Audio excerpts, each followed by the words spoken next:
तो हेलो दोस्तों, स्वागत है आप सभी लोगों का हमारे यूट्यूब चैनल सम्राट अकेडमी में। तो दोस्तों, मेरा नाम है आकाश और मेरे प्यारे विद्यार्थियों, इस वीडियो में हम बात करने वाले हैं प्रकाश के परावर्तन तथा अपवर्तन, लाइट रिफ्लेक्शन एंड रिफ्रैक्शन। इसके जितने भी आज तक बोर्ड एग्जाम में जितने भी बहुविकल्पीय प्रश्न बने हैं, पूरा बहुविकल्पीय प्रश्न में आज डिस्कस करने वाला हूँ 100% दावे के साथ। कैसा, तो अगर वीडियो आपने पूरा देख लिया तो इस दावे के साथ कह सकता हूं कि यहाँ से ये क्वेश्चन बाहर नहीं जाएगा। जितना भी आज तक जितना भी बोर्ड एग्जाम में बहुविकल्पीय के प्रश्न बने हैं, प्रकाश के परावर्तन तथा अपवर्तन, सब मैं इसमें लेकर आ गया हूँ। ये चैप्टर पूरा क्लोज हो जाएगा बहुविकल्पीय प्रश्न से। ठीक है, बहुत अच्छे तरीके से आपको समझ में आने वाला है। ठीक है, वीडियो को लाइक नहीं किया तो एक लाइक कर दीजिए, क्योंकि मेरे क्वेश्चन लिखने में बहुत ज़्यादा मेहनत लगी हुई है। 1000 लाइक तक चाहिए मुझे। ठीक है, वीडियो को शेयर कीजिए ताकि सबके पास पहुँच पाए और सभी लोग अच्छे तरीके से इसको देख पाए और वहां से एक भी क्वेश्चन लोगों का मिस ना हो सके। ठीक है, तो चलिए आज का पहला प्रश्न स्टार्ट करते हैं। देखिए, पहला प्रश्न है कि एक अवतल लेंस की फोकस दूरी 5 मीटर है, तो इसकी क्षमता क्या होगी। ठीक है, अब बताइए मेरे प्यारे विद्यार्थियों, एक अवतल लेंस की फोकस दूरी अगर क्या है 5 मीटर है, तो इसकी क्षमता क्या होगी। 0.2 डायोप्टर, -0.2 डायोप्टर कि 2.0 डायोप्टर कि 5.0 डायोप्टर। तो मेरे प्यारे विद्यार्थियों, मैं इसका आंसर बता देता हूँ आप लोगों को। कितना होगा, -0.2 डायोप्टर होगा। क्या होगा, -0.2 डायोप्टर। जब भी एक अवतल लेंस की फोकस दूरी अगर 5 मीटर है तो इसकी क्षमता क्या होगी, इसकी आधी होगी। ठीक है, कितना होगा, 0.2 डायोप्टर होगा। ठीक है, यह बात आपको याद होनी चाहिए। ठीक है, चलिए क्वेश्चन नंबर दूसरा क्या है कि निर्वात में प्रकाश की चाल 3 × 10⁸ मीटर पर सेकेंड है। तो कांच जिसका अपवर्तनांक 1.5 है में प्रकाश की चाल होगी। कह रहा है कि निर्वात में प्रकाश की चाल अगर 3 × 10⁸ मीटर पर सेकेंड है, तो कांच जिसका अपवर्तनांक अगर 1.5 है तो प्रकाश की चाल होगी। प्रकाश की चाल कितनी होगी। ठीक है, तो मेरे प्यारे विद्यार्थियों, यहाँ पे 4 ऑप्शन दिखाई दे रहा है। 4.5 × 10⁸ मीटर पर सेकेंड, 2.0 × 10⁶ मीटर प्रति सेकेंड, और सी है 3.0 × 10⁶ मीटर प्रति सेकेंड, और डी है 2.0 × 10⁸ मीटर पर सेकेंड। इन चारों ऑप्शन में से कोई ना कोई एक ऑप्शन है, तो कितना होगा, ऑप्शन डी इस क्वेश्चन का क्या हो जाएगा, सही आंसर हो जाएगा। ठीक है, कितना, 2.0 × 10⁸ मीटर पर सेकेंड हो जाएगा। चलिए क्वेश्चन नंबर तीसरे की तरफ। क्वेश्चन नंबर तीसरा देखिए, कितना वेरी मोस्ट इंपॉर्टेंट है। कह रहा है कि अनंत एवं उत्तल दर्पण के ध्रुव P के बीच रखी वस्तु का प्रतिबिंब कहाँ और किस प्रकृति का होगा। कह रहा है कि अगर वस्तु को हम अनंत पर और दर्पण के ध्रुव P के बीच अगर रख देते हैं तो वस्तु का प्रतिबिंब कहाँ बनेगा, उसकी प्रकृति क्या होगी। ठीक है, ऑप्शन ए, दर्पण के पीछे P एवं F के बीच आभासी एवं सीधा। ऑप्शन बी, दर्पण के पीछे P एवं F के बीच आभासी एवं उल्टा। ऑप्शन सी, दर्पण के सामने कि वास्तविक एवं सीधा। ऑप्शन डी, दर्पण के सामने आभासी एवं सीधा। तीन चारों ऑप्शन में से कौन सा ऑप्शन सही होगा। तो मेरे प्यारे विद्यार्थियों, ऑप्शन ए इस क्वेश्चन का क्या हो जाएगा, सही आंसर। कि अगर किसी वस्तु को अनंत और ध्रुव के बीच रखते हैं ना, तो उसका जो प्रतिबिंब बनता है वो दर्पण के पीछे P एवं F के बीच बनता है, और कैसा बनता है, आभासी बनता है, और कैसा बनता है, सीधा बनता है। यह क्वेश्चन आपको एकदम याद होने चाहिए किसी कीमत पे। आई होप आपको क्वेश्चन नंबर तीसरा अच्छे तरीके से क्लियर हो गया होगा। क्वेश्चन नंबर 4 की तरफ बढ़ चलते हैं। चलिए क्वेश्चन नंबर 4 देखिए। क्वेश्चन नंबर 4 है कि समतल दर्पण की फोकस दूरी होती है। समतल दर्पण की फोकस दूरी कितनी होती है बताना है हमको। समतल दर्पण की फोकस दूरी 0, अनंत कि 25 सेंटीमीटर कि -25 सेंटीमीटर। ठीक है, बताइए इन चार ऑप्शन में से कौन सा ऑप्शन सही होगा। तो मेरे प्यारे विद्यार्थियों, ऑप्शन बी, समतल दर्पण की जो फोकस दूरी होती है वो कितनी होती है, अनंत होती। क्या, अनंत। आई होप आपको क्वेश्चन नंबर 4 अच्छे तरीके से क्लियर हो गया होगा। ठीक है, क्वेश्चन नंबर 5 है कि समतल दर्पण द्वारा निर्मित प्रतिबिंब का आवर्धन होता है। समतल दर्पण द्वारा निर्मित जो प्रतिबिंब का आवर्धन होता है कितना, 1 से कम, 1 से अधिक, अनंत। इन चार ऑप्शन में से कौन सा ऑप्शन सही होगा। समतल दर्पण द्वारा निर्मित प्रतिबिंब का आवर्धन होता है। ठीक है, तो ऑप्शन ए होगा सही आंसर। इसका मतलब 1, आवर्धन कितना होता है, 1 होता है। आई होप आपको क्वेश्चन नंबर 5 भी अच्छे तरीके से क्लियर हो गया होगा। क्वेश्चन नंबर 6 की तरफ बढ़ेंगे। क्वेश्चन नंबर 6 है कि यदि किसी वस्तु को एक दर्पण के सामने निकट रखने पर प्रतिबिंब सीधा बने, किंतु दूर रखने पर उल्टा प्रतिबिंब बने तो वह दर्पण होगा समतल दर्पण, अवतल दर्पण, उत्तल दर्पण की उपयुक्त में से कोई नहीं। तो मेरे प्यारे विद्यार्थियों, इस क्वेश्चन का सही आंसर ऑप्शन बी हो जाएगा। क्या? अवतल दर्पण। क्या हो जाएगा? अवतल दर्पण। ऑप्शन बी इस क्वेश्चन का राइट आंसर हो गया। ठीक है, चलिए क्वेश्चन नंबर 7 की तरफ। क्वेश्चन नंबर 7 है, किसी अवतल दर्पण द्वारा आभासी, सीधा तथा आवर्धित प्रतिबिंब बनता है, वस्तु की स्थिति होगी। वस्तु की स्थिति कहाँ होगी? ध्रुव फोकस के बीच होगी, कि फोकस तथा वक्रता केंद्र के बीच, कि वक्रता केंद्र पर, कि ऑप्शन डी वक्रता केंद्र के पीछे। इन चारों ऑप्शनों में से कोई ना कोई एक ऑप्शन सही है मेरे प्यारे विद्यार्थियों। इसका सही आंसर हो जाएगा ऑप्शन ए, कि अगर अवतल दर्पण द्वारा कोई प्रतिबिंब आभासी और सीधा और आवर्धित बन रहा है, बड़ा बन रहा है, तो वस्तु की स्थिति होगी कहाँ? ध्रुव तथा फोकस के बीच होगी। ऑप्शन ए इस क्वेश्चन का क्या हो जाएगा? राइट आंसर हो जाएगा। ठीक है, आई होप आपको क्वेश्चन नंबर 7 अच्छी तरीके से क्लियर हो गया होगा। क्वेश्चन नंबर 8 की तरफ बढ़ चलते हैं। आइए क्वेश्चन नंबर 8 को देख लेते हैं। क्वेश्चन नंबर 8 है, किसी बिंब का अवतल दर्पण द्वारा, किसी बिंब का अवतल दर्पण द्वारा बना प्रतिबिंब आभासी, सीधा तथा बिंब से बड़ा पाया गया, वस्तु की स्थिति कहाँ होनी चाहिए? मुख्य फोकस तथा वक्रता केंद्र के बीच, और ऑप्शन बी वक्रता केंद्र पर, कि ऑप्शन सी वक्रता केंद्र से परे, कि ऑप्शन डी दर्पण के ध्रुव तथा मुख्य फोकस के बीच। बताइए इन चारों ऑप्शन में से कौन सा ऑप्शन सही है? तो मेरे प्यारे विद्यार्थियों, ऑप्शन डी इस क्वेश्चन का सही होगा, कि दर्पण के ध्रुव तथा मुख्य फोकस के बीच। और किसी बिंब का अवतल दर्पण द्वारा अगर आभासी, सीधा तथा बिंब का बड़ा प्रतिबिंब पाया गया है, तो समझ लीजिए कि उस वस्तु की स्थिति कहाँ होनी चाहिए? दर्पण के ध्रुव तथा मुख्य फोकस के बीच होनी चाहिए। क्वेश्चन नंबर 8वां क्लियर। क्वेश्चन नंबर 9 की तरफ बढ़िए। देखिए क्वेश्चन नंबर 9, एक अवतल दर्पण की वक्रता त्रिज्या 20 सेंटीमीटर है। एक अवतल दर्पण की वक्रता त्रिज्या कितना है? 20 सेंटीमीटर है। इसकी फोकस दूरी होगी। ठीक है, चलिए बताएं इन चार ऑप्शन में से कौन सा ऑप्शन सही होगा? कि एक अवतल दर्पण की अगर वक्रता त्रिज्या 20 सेंटीमीटर, तो फोकस दूरी क्या होगा? ठीक है, तो फोकस दूरी कितना होगा मेरे प्यारे विद्यार्थियों? तो ऑप्शन बी कितना? -10 सेंटीमीटर होगा। -10 सेंटीमीटर, क्योंकि f बराबर r/2 होता है। तो r दिया है 20, 20 का आधा करेंगे तो 10।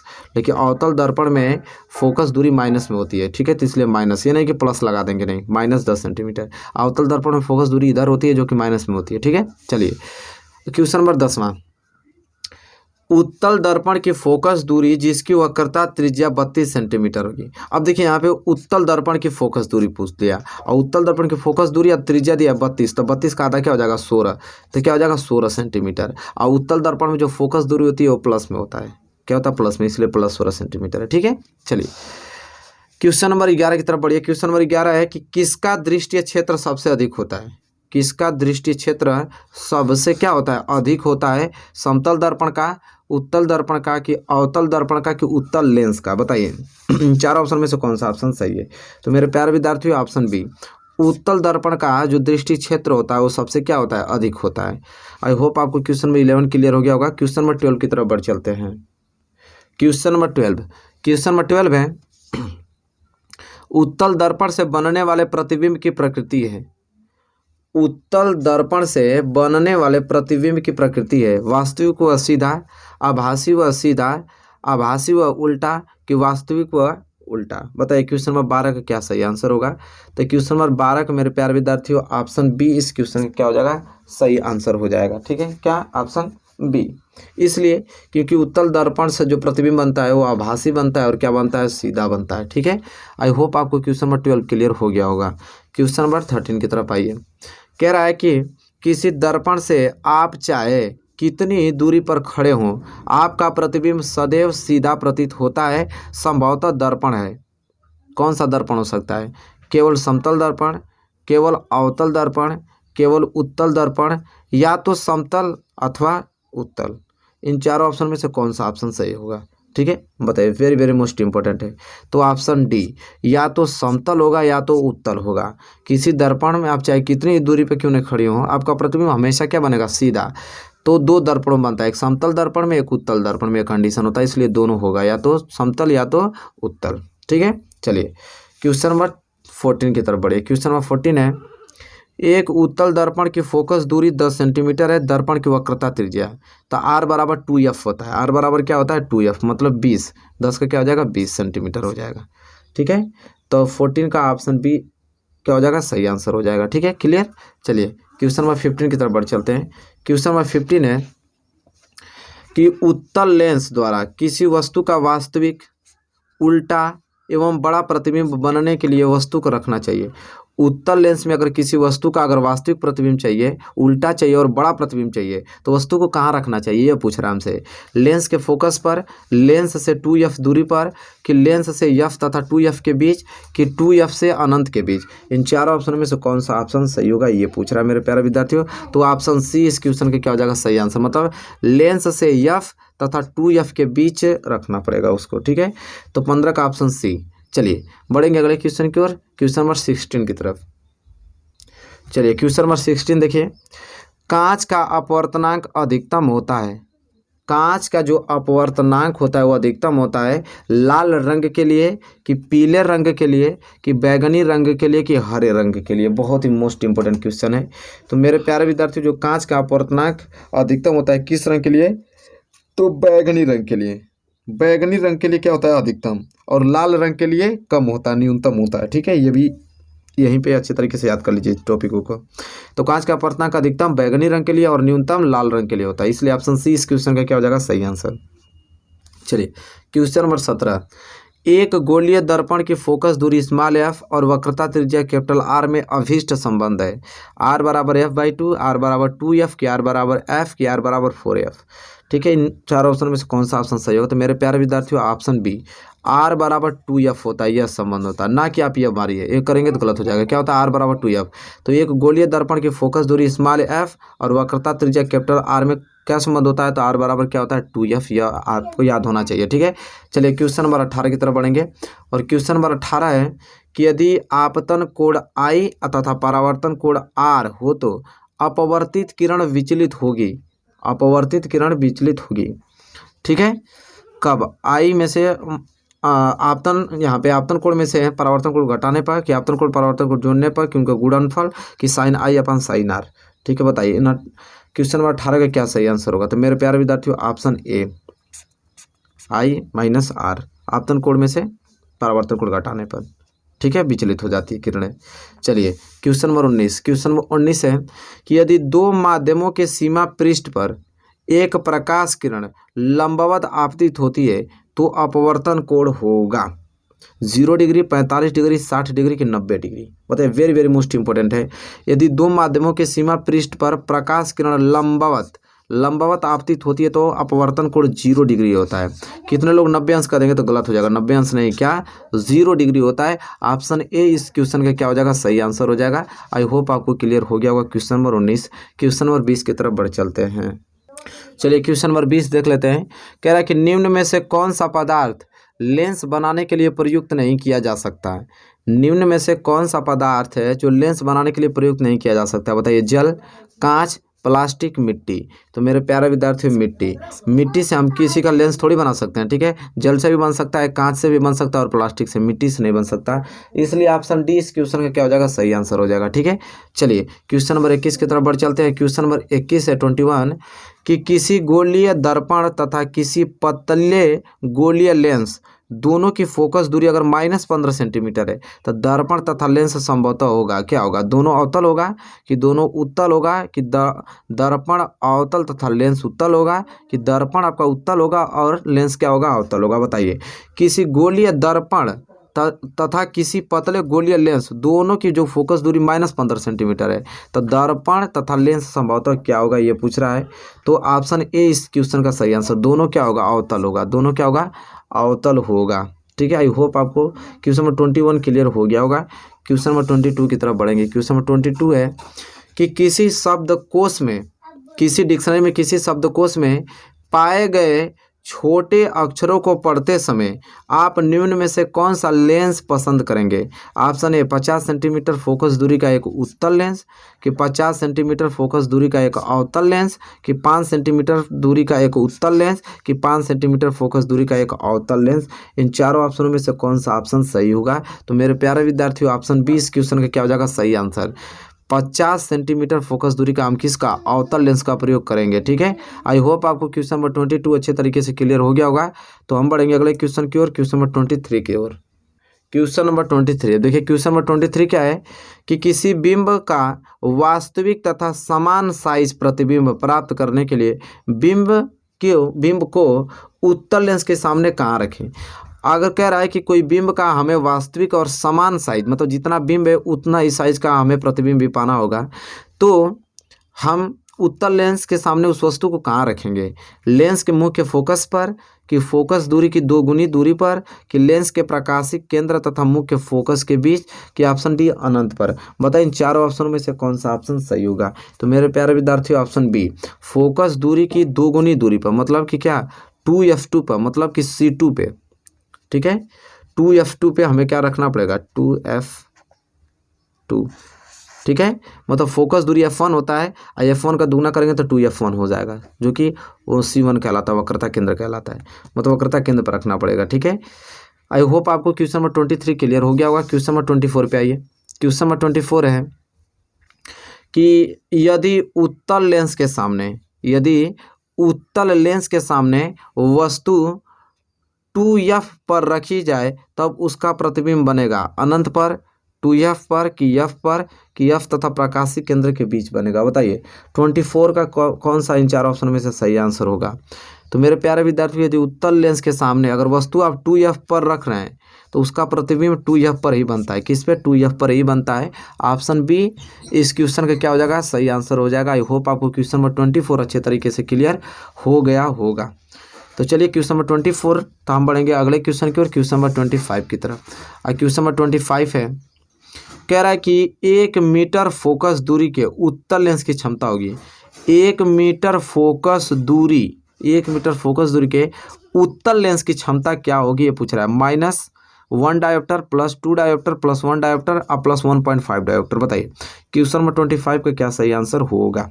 ठीक है, very very most important question है। तो इसका सही आंसर हो जाएगा +1 डायोप्टर। अगर 1 मीटर फोकस दूरी के उत्तल लेंस की क्षमता पूछेगा तो क्या आप बताएंगे, +1 डायोप्टर बताएंगे। ठीक है, आई होप आपको क्वेश्चन नंबर 25 क्लियर हो गया होगा। क्वेश्चन नंबर 26 की तरफ आइए। क्वेश्चन नंबर 26 है कि 50 सेंटीमीटर फोकस दूरी वाले उत्तल लेंस की क्षमता होगी। अगर 50 सेंटीमीटर कोई फोकस दूरी है तो उसका उत्तल लेंस की क्षमता क्या होगी, ये पूछ रहा है। -2 डायोप्टर, +2 डायोप्टर, +0.02 डायोप्टर और -0.02 डायोप्टर। बताइए 26 का क्या सही आंसर होगा। तो ऑप्शन बी क्या हो जाएगा, +2 डायोप्टर हो जाएगा। कितना, +2 डायोप्टर हो जाएगा। आई होप आपको क्वेश्चन नंबर 26 भी अच्छे तरीके से क्लियर हो गया होगा। चलिए question number 26 clear, question number 27 की तरफ बढ़ चलते हैं। आइए क्वेश्चन नंबर 27 है कि निर्वात में प्रकाश की चाल होती है। निर्वात में प्रकाश की चाल कितनी होती है मेरे प्यारे विद्यार्थियों, आपको यह बताना है।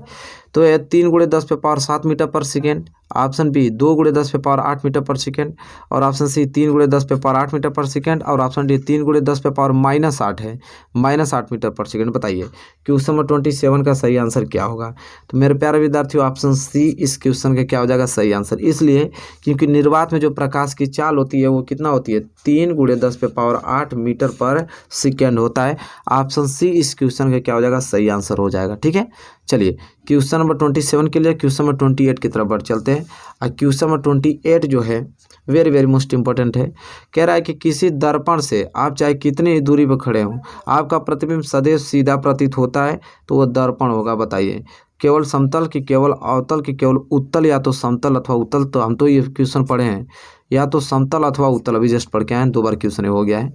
या तो क्या समतल होगा या तो क्या होगा उत्तल होगा। ठीक है, आई होप आपको क्वेश्चन नंबर 28 अच्छे तरीके से क्लियर हो गया होगा, नो डाउट आपको होना चाहिए इसमें। क्वेश्चन नंबर 29 की तरफ। क्वेश्चन नंबर 29 है कि एक लेंस की क्षमता अगर +1 डायोप्टर है, अगर कोई एक लेंस है उसकी क्षमता +1 डायोप्टर है, उसकी फोकस दूरी होगी। बताइए उसकी फोकस दूरी कितनी होगी, 50 सेंटीमीटर, 100 सेंटीमीटर की 25 सेंटीमीटर की 20 सेंटीमीटर। बताइए इन 4 ऑप्शन में से कौन सा ऑप्शन सही होगा। तो मेरे प्यारे विद्यार्थियों अगर कोई भी लेंस की क्षमता अगर +1 डायोप्टर है तो उसकी फोकस दूरी हमेशा कितना होगा, 100 सेंटीमीटर होगा। कितना, 100 सेंटीमीटर होगा। आई होप आपको क्लियर हो गया होगा क्वेश्चन नंबर 29। क्वेश्चन नंबर 13 की तरफ लास्ट क्वेश्चन है यह आज का। इसके बाद प्रकाश के परावर्तन और अपवर्तन में कोई भी एक बहुविकल्पी आपका बचेगा नहीं। ठीक है, देखिए अवतल दर्पण द्वारा किसी वस्तु का सीधा व बड़ा प्रतिबिंब के लिए उसे रखना होगा। कहाँ रखना होगा? दर्पण के वक्रता केंद्र सी पर, कि दर्पण के फोकस दूरी एफ पर, कि दर्पण के वक्रता केंद्र सी तथा उसके फोकस बिंदु एफ के बीच, कि ऑप्शन डी यहाँ पे दर्पण के ध्रुव पी और उसके फोकस बिंदु एफ के बीच में रखना होगा। बताइए इन चारों ऑप्शन में से कौन सा ऑप्शन सही होगा? अगर अवतल दर्पण द्वारा किसी वस्तु का अगर सीधा और बड़ा प्रतिबिंब देखना होगा तो मेरे प्यारे विद्यार्थियों ऑप्शन डी, मतलब वस्तु को हमें रखना पड़ेगा दर्पण के ध्रुव मतलब पी और उसके फोकस बिंदु किसके? एफ के बीच। पी तथा एफ के बीच रखेंगे तो हमें वस्तु का सीधा और बड़ा प्रतिबिंब देखने को मिलेगा अवतल दर्पण में। तो मेरे प्यारे विद्यार्थियों यहाँ पे क्वेश्चन समाप्त होता हुआ, इसके बाहर से एक भी क्वेश्चन नहीं है। अगर इतना तैयार कर लेते हैं चैप्टर आपके पूरे हाथ में। वीडियो पसंद आए तो प्लीज़ लाइक कीजिए और चैनल पर नया है तो चैनल को सब्सक्राइब कर लीजिए और बेल आइकन को भी प्रेस कर लीजिए। मिलेंगे आपसे नेक्स्ट वीडियो में, तब तक के लिए धन्यवाद।